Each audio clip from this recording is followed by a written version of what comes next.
Good morning. This is Manuel Vargas with Keller Williams Realty Landmark.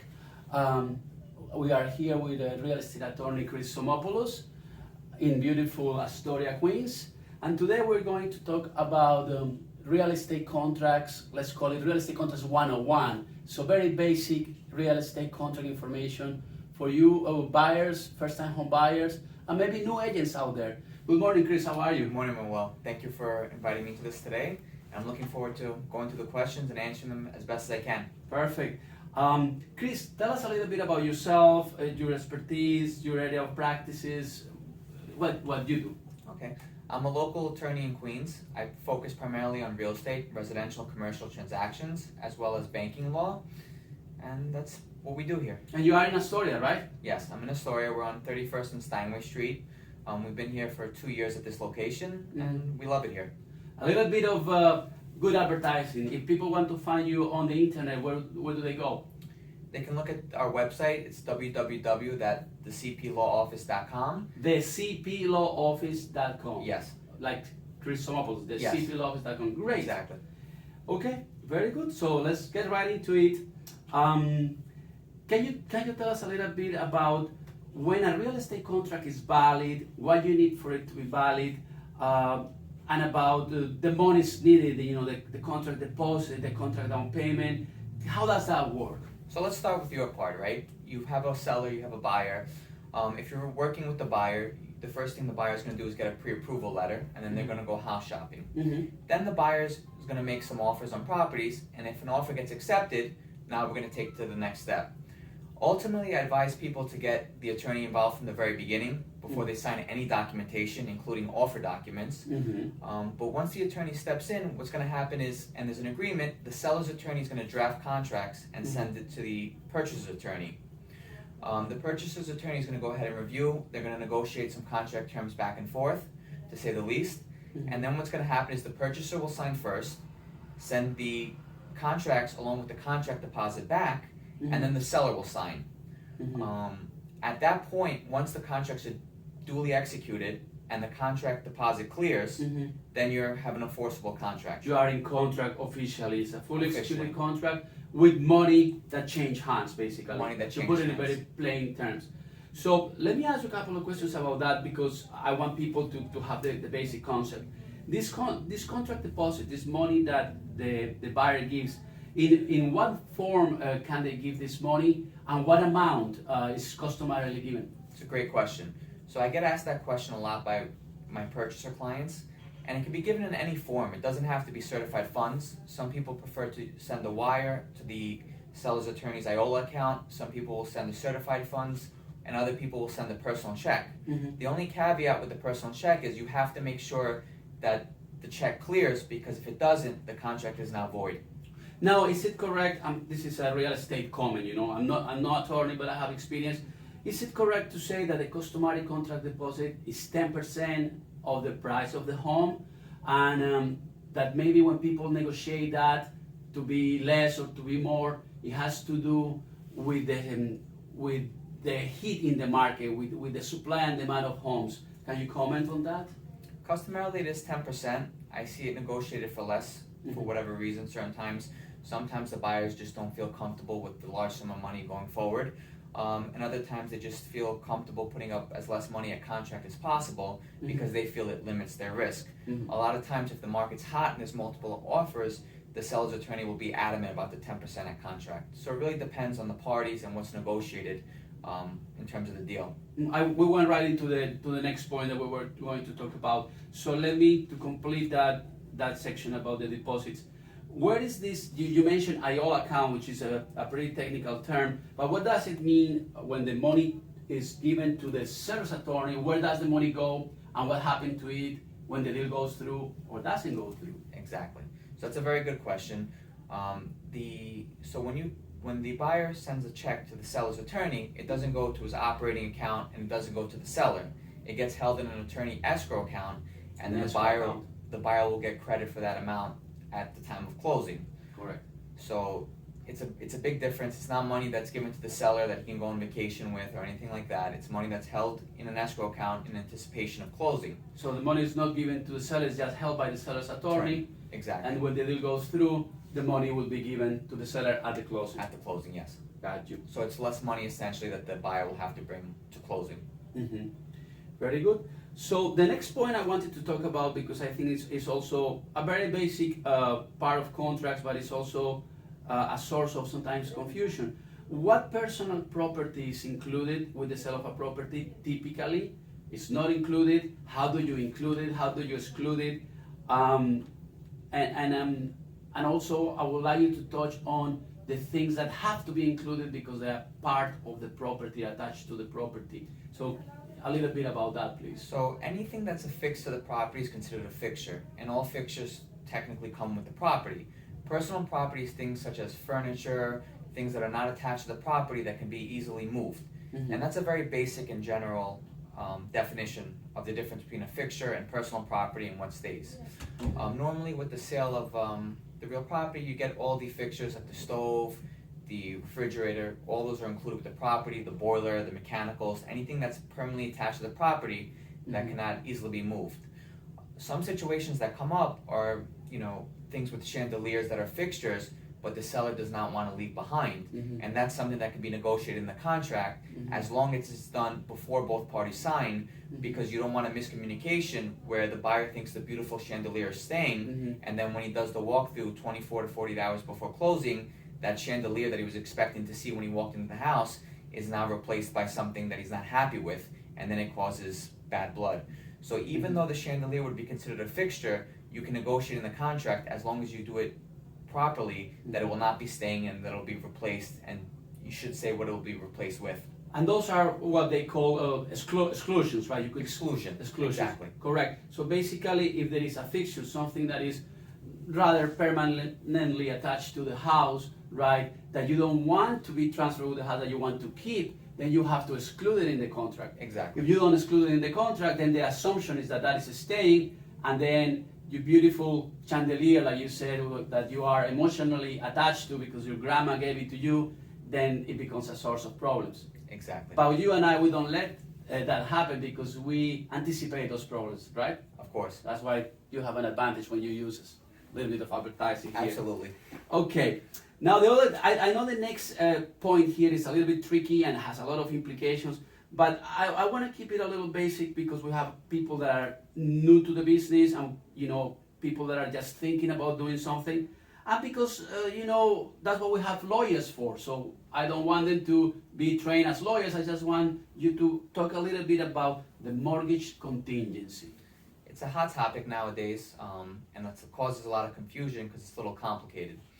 So typically, the mortgage contingency is a period of time that the buyer has to apply for a mortgage to guarantee they're able to get financing on the loan. Normally, it's 30 to 45 days to figure out whether they can get the financing, and if they're unable to get the financing, unable to secure a commitment within that period, they're able to cancel the transaction and get their down payment back. Now, a lot of what I see lately is because the Nassau and Suffolk market are so hot, a lot of agents are pushing their buyers to make offers not subject to a mortgage contingency. And it's very attractive to a seller, but it puts the purchaser in a difficult position if for whatever reason they're not able to get financing. It would essentially put their contract deposit, their down payment, on the hook. So let me say that in lay terms.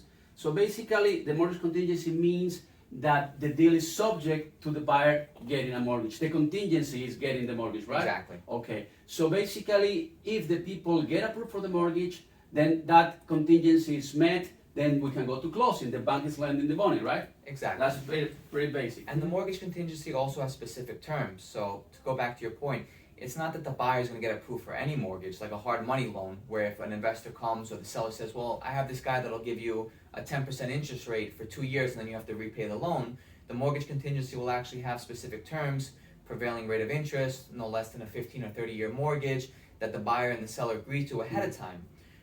But the mortgage contingency also protects the seller in the sense that if a certain period of time goes by and the buyer hasn't obtained the mortgage, the seller can cancel the Well, contract that's right. and move forward with a different buyer. This way, they don't waste a certain amount of time. So basically, the contingency also has a deadline. So if the people don't get the mortgage by that time, then the seller can cancel the contract, right? Then yes, then a conversation would be had whether the seller is willing to extend the time period to obtain the contingency, or they want to cancel and put the property back on the market, or go forward with a backup offer at that time. Great. Now to tie to the point above, so if the deal, we know the deal is approved, you know, the money was sitting with escrow with the seller's lawyer, we move to closing, the seller get their money, and the buyers get the keys for the house and can start barbecuing in time for the summer. But if the deal is not approved, God forbid, you know, something happened, right? We try to do our homework and pre-approve the people, but if the deal is not approved, so we blow that mortgage contingency, meaning we don't get the mortgage, we obtain a rejection or a denial from the bank, then the buyer would get the money back, the deposit back. Is that right? Exactly. So within that 30 or 45-day period, the risk of the deal not going through is on the seller. Once the buyer accepts a mortgage commitment, or the deadline expires and nobody cancels the transaction, at that point in time, the risk would shift from the seller to the purchaser to close that property. Okay, I think that's pretty good. And if people want more details on that, or they have an ongoing transaction where they have questions, I'm gonna ask them to please contact you, because it's complicated. I think that's pretty basic and that's pretty good. Thank you. Okay, another very basic point of the contracts and another concern of buyers and sellers is the condition of the house. You hear people saying, I want to sell my house as is. Or you hear buyers saying, I'm going to inspect the house, you need to inspect the house. Tell us a little bit from the legal point of view what the contract says, what the contract, how can it be changed? A little bit also keeping it basic, please. So as is refers to the physical condition of the property. You know, you hear some misconceptions where people think if there's a title issue, which we'll get into later, the fact that they sold the property as is means that they don't have to clear a violation or anything like that. But for the most part, as is means, you know, if there's a scratch on the wall, if there's a scratch on the floor, that the buyer's going to take it subject to that scratch or whatever the physical condition is, that the seller's under no obligation to renovate or to make any improvements. However, all the plumbing, the electrical has to be in working order at the time of closing, as well as the roof free of leaks. So the physical so when they say as is, it refers to the physical condition, not including that the mechanicals, the plumbing, the boiler, the HVAC unit, all that stuff would have to be in working order at the time of closing. Got you. So basically, when the contract talks about the house being sold as is, talks about the present condition of the property, the current status of wear and tear of the property. Exactly. Right? That goes as is, like this scratch in maybe the wall or the window that would stay like that. But it also talks within that as is, that the seller is representing that the major systems, like you said, the plumbing, the heat and the electric, would be in working order at the closing like they are today, right? Exactly. That's what the seller is representing. And the roof free of leaks. Of course. Right? That's a representation the seller makes, right? Kind of promising the buyer that that's going to be the case at the time of the closing. Exactly. If the wall is faded, they're not saying they're going to make the wall look new, but like you said, the electrical, the plumbing will be in working order, and the buyer, 24 to 48 hours typically, will have an opportunity to inspect to make sure it was in the condition when they made the offer, subject to reasonable wear and tear, like you mentioned, and that all the electrical and plumbing is in working order, and that the roof is not leaking, and there's no damage to the property. That opportunity to inspect before the closing is what we call the walkthrough, isn't it? The final walkthrough, yes. The final walkthrough. So the buyer they are approved, we have a closing date. The day before the closing, they do a walkthrough to make sure that everything is still the same that they saw and that the system works, right? Exactly. Now, but tell me a little bit, when we have an accepted offer, we have an agreement on price, and we are thinking of going to contract, let's say next week, but the buyers do an inspection to make sure for the peace of mind of what is the condition of the house. Tell me a little bit about the legal. Typically, that inspection is done before contracts are signed, and they hire a licensed home inspector to go through the house and make sure that the work was done properly, the electrical panel is wired up correctly, the lights, the outlets, everything is working. Some of the things they check are the HVAC units are working properly, the radiators are heating up to an acceptable level, the water temperature is correct, and that there's no signs of leaking on the roof or missing caulking, capping, flashing on the exterior of the property. They'll check, typically the usual stuff, that the outlets in the kitchen have the GFCI protection, Mm-hmm. and that there's no hazards, fire hazards, or anything that the purchaser should be aware of that they might not be able to discover on their own because they don't have the experience with these matters. So I want to repeat a couple of the things you said because I think they are important. So this thorough inspection of the house with a licensed inspector,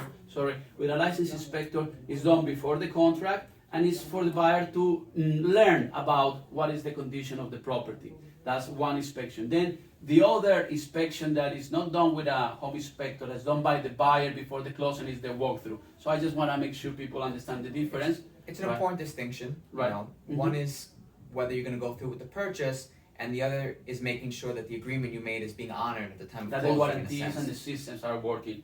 I think that's pretty good. That's pretty basic. But I do have one question because I deal a lot with the distressed property. Sometimes REO, meaning foreclosures. Sometimes estate sales, right? So I know this can be done, but I want you to comment briefly on when people sell a house completely as is without guaranteeing that the systems are in working order. For example, it's an estate and the original owner passed and the current heirs are selling the property without representing the electric, the heating to be working. What does that mean, and who should be entering into such a deal? Normally, these are investors type deals. Your regular homeowner or your future homeowner that's looking to buy their first property will not get involved in something like this. Typically, this is an investment property that the investor knows that they're going to go in and do extensive renovations, so it doesn't really matter to them whether the electrical, the plumbing, because everything has to be replaced anyway.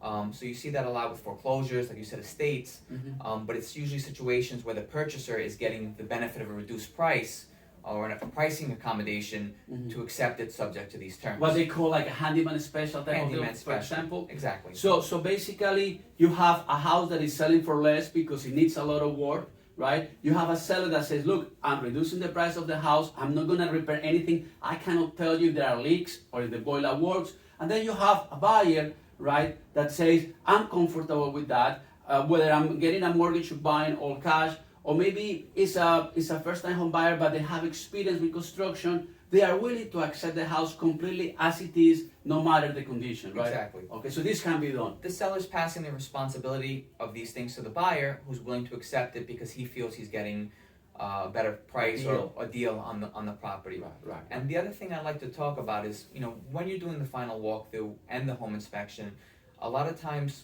things are overlooked when they're out of season. So the swimming pool, the air conditioning system, a lot of times it's not thought of when it's 20 degrees outside like it is now. So it's also important for clients to make sure they check what's working and what's going to be working in the summer as opposed to what's being used now. Right, and I'm assuming, we have all kind of real estate that we sell, but in a luxury type of property where there may be a beautiful in-ground pool, right? You are looking at the house in the winter and then you're not paying attention to all these mechanicals, and you're paying for that luxury property, so you want to make sure this is inspected by somebody with experience in pools or whatever. As best as possible, or there's contract provisions protecting you, because oftentimes when a buyer enters into contract January, let's say February, but then they close in the spring when the pool is open, but when they made the offer, the pool was covered, and then doesn't live up to the expectation when it's uncovered, sometimes that causes a little bit of an issue going more toward the closing date. Correct. Okay, I think that's pretty good for as far as the condition of the house or the representations in the contract of sale, of the real estate contract of sale. I would like you to talk a little bit about not the condition, but the legality of structures, certificate of occupancies, possible violations. What does the contract say about that? Garages, surveys, and a little bit the lender's perspective. I know this is a lot, we could have a whole session about this, but about the legality of structures and who cares about it and who should care and what the contract says. So every structure on the property should have a CO unless it's exempt. CO, what's that? The CO is the certificate of occupancy. So any swimming pools, any decks, any garages, there should be a certificate of occupancy for each structure on the property. Any apartment? Any apartment will need a certificate of occupancy, or if it's a multiple family, it will need a certificate of occupancy for a multiple family. So a two-family will need a specific CO for a two-family. So if the property only has a certificate of occupancy as a one-family, and you go there and you see two apartments, the lender's going to have an issue with that, and essentially the Department of Buildings will have an issue if they come see that. You're going to be issued a violation. So you'll definitely have difficulties for the most part obtaining financing on a property if the CO doesn't match the current occupancy. The lender's not going to lend, and you could have future problems with the city going down the road in these cases. So basically, if you are entering into a contract for a two-family house, you want a certificate of occupancy, obviously for a two-family house, but also you want all the structures to be legal. Now, Yes. we know that we don't live in a perfect world. We are in Queens where people sometimes do modifications to the house, thinking they're doing something better, thinking they're adding value, and sometimes those structures, those additions, those improvements are not in the certificate of occupancy. When is this a problem, without getting too much into detail, or what is the common practice, or what is the exposure of the buyer for that? The buyer has exposure after they close, because once the closing occurs, whatever happens and whatever legal ramifications come from these modifications will be the responsibility of the buyer. At that point, they can't go back to the seller and say anything once the property is closed.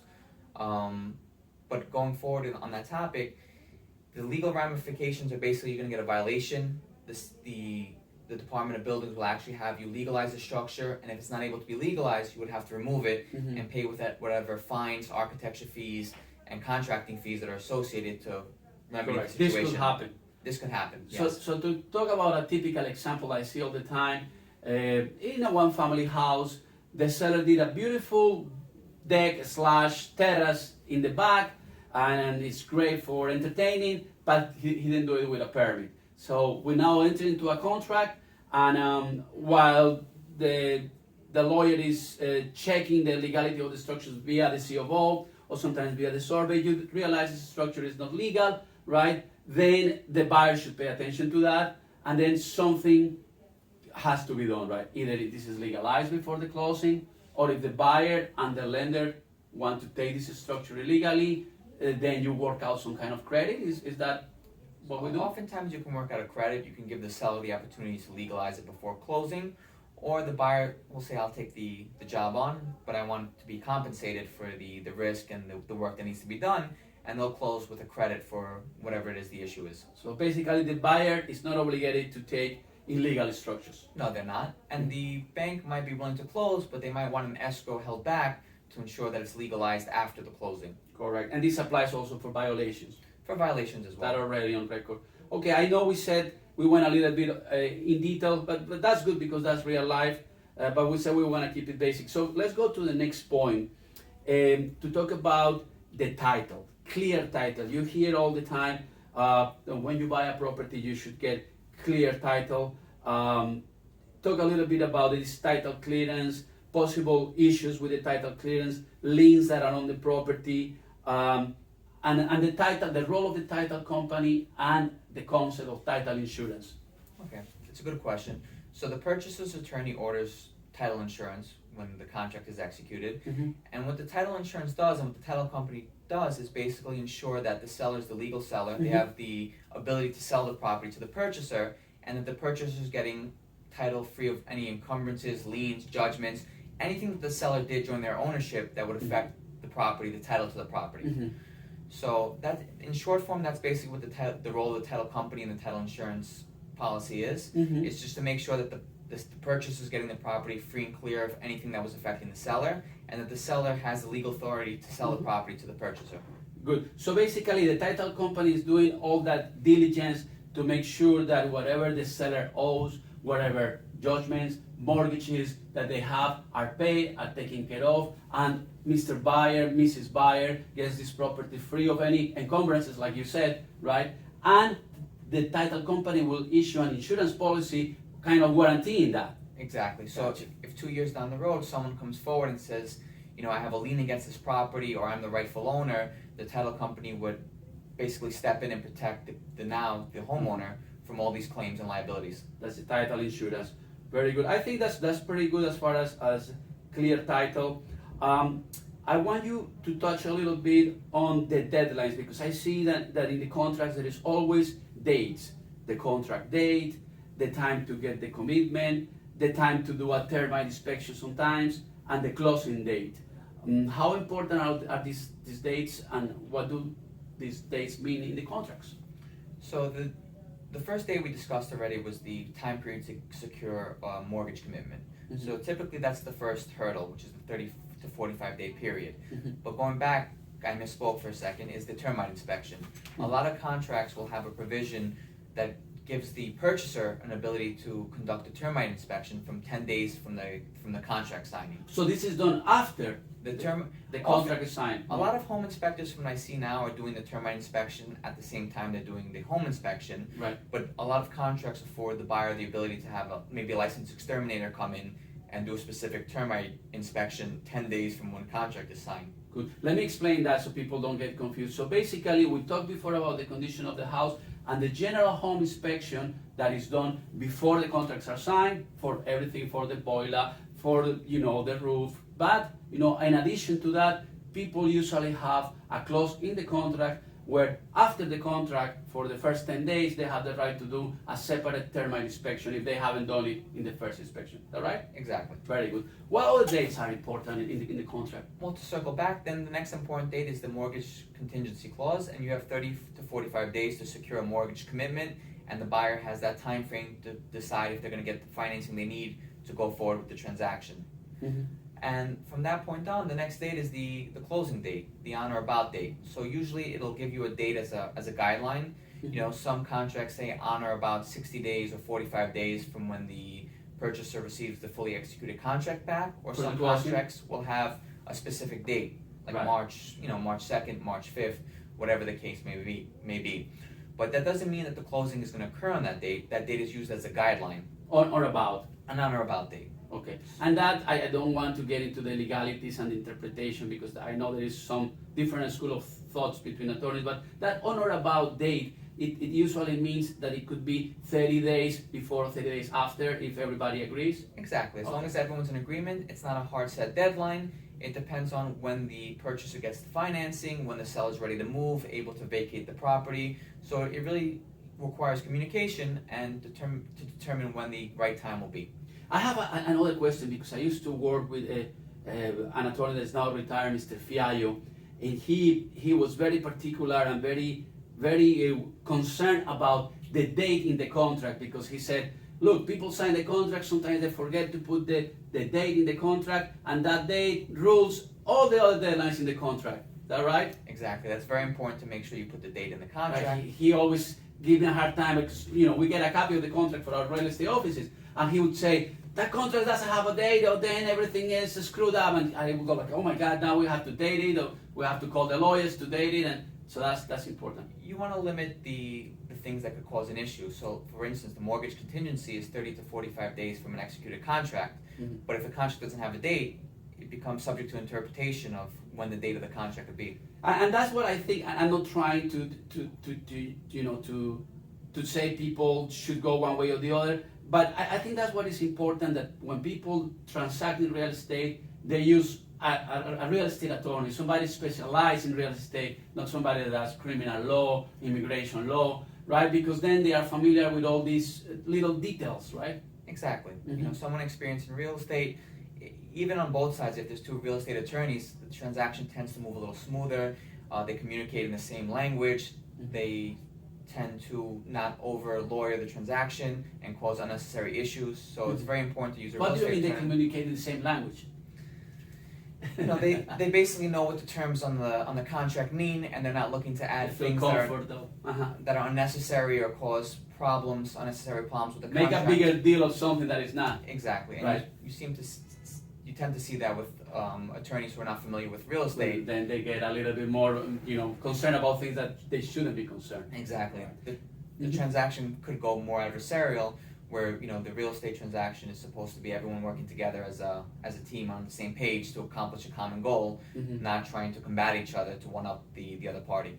And I think that's a good point. It is one of the cliches I hear from some lawyers, is that this is a friendly transaction. This is not an adversarial transaction where you have a lawyer to protect yourself and attack the other side like in a criminal or in a lawsuit. This is people want to sell, people want to buy, and you want to keep it friendly while keeping everybody protected and making it a win-win. Exactly. You want to protect your client, but essentially both parties are working to the common goal. The seller wants to sell the house, the buyer wants to purchase that house, and both parties essentially want to go to the closing date without having any issues. Very good. Final question, and I think this has been very, very informative. You have this closing date. You are going to the closing. What happens in the closing? People have this image of, seller sitting on one side, buyer sitting on the other side. Like, this is your beautiful closing table where we did a closing the past summer. So people see a bunch of papers. There is maybe the lawyer for the bank, if there is a bank involved, and then there is the representative from the title company, and people are signing a lot of papers. And a lot of people get stressed out because they don't realize what's happening, and most of the work has already been done, right? Exactly. Tell us a little bit about it. So if things are done properly and no issues arise, essentially the closing is just to sign papers.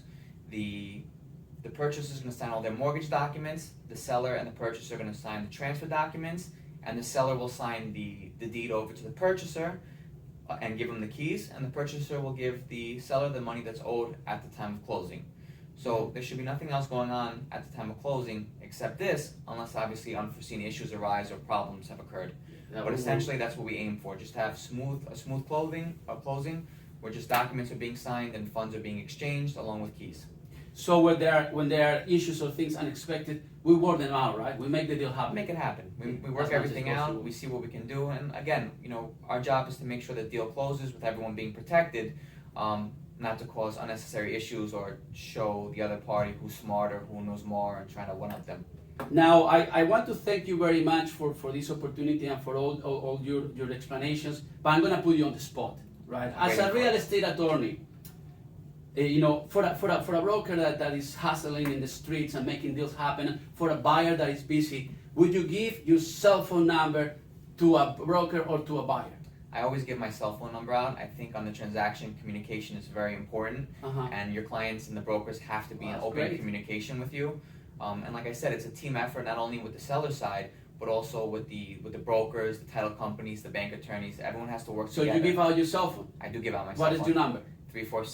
347-804-6013. And it's also my email signature.